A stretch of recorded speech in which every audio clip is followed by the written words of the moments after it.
Sabiti eyise eggwanga Uganda lyafuna amawulire aga banki y'ensi yonna okuyimiriza okola nnyaffe Uganda mu biseera ebijja. Ekyavaako emberebezi ly'etteeka eryayisibwa erirwanyisa ebikolwa eby'omukwano ogw'ekikula ekimu. Olunaku olwaleero abamu ku bakiise mu kikolo ggwanga olukulu bawadde ki ekyandikoleddwa singa Uganda ebeera eyagala okuvvuunuka embeera gy'erimu. Abamu ku bakiise okubadde Aisha Kabanda, Wakayima Musoke n'abalala balaze nti singa Uganda eyagala okuvvuunuka embeera gy'erimu eteekeddwa okukyusa obwanga okutunuulira amawanga amalala omuli ag'Abawarabu ssaako ne banki endala ng'eno gy'esaanidde okuddukira okwewola ensimbi okuva mu mbeera eno. Don't even know what defense does.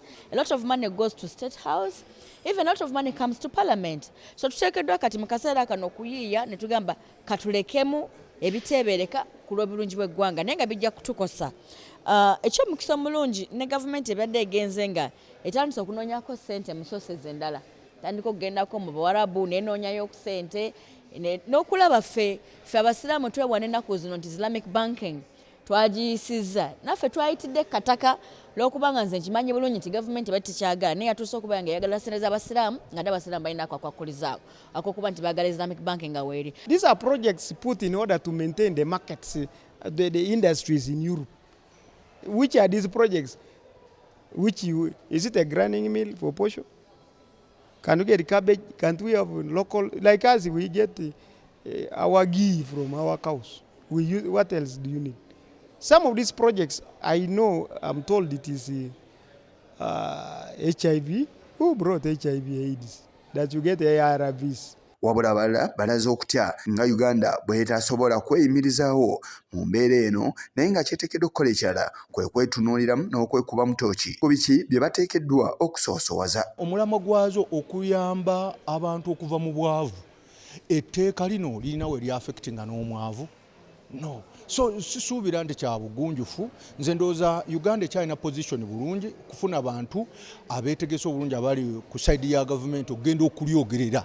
Okwogerera nti okusinziira ku buwaayiro bwonna tewali kawaayiro kakuba Uganda kugijja ku nsonga eyo. Era bwe baba bagikubye kitegeeza nti empoza yaffe tebadde nnungi. There's a tendency our communities have changed to seem that the MPs are becoming rural banks. And of course with the change of technology they say, my number is registered, can you put this money? So these unnecessary demands. If only we can get down to the community and let the people work for what they want. Mubuufu bwe bumu basimbye Nakakongo nga bwe batajja kukyusa kirowoozo kya nnyaffe Uganda omuli okukuuma ennono n'ebyobuwangwa bya nnyaffe Uganda ng'Abafirika bonna bwe bali. Bano bagamba nti etteeka eryayisibwa erirwanyisa ebikolwa eby'omukwano ogw'ekikula ekimu liteekeddwa okuyimirirawo n'okugenda maaso okuluma era bakugenda maaso okuliwagira. Tirira bannayuganda n'akomyawo etteeka lyono tulikyuse. Nina okutya nti ayinza okutirira bannayuganda nti mukyuse mugyemu ebibonerezo bino na bino tugume tubeere okulwa bannansi kulwa baana baffe teri kukyusa tteeka bwe lyayita bwe tulyagala ekijja kijje n'abazungu balina bye batwagalako nga Bafirika.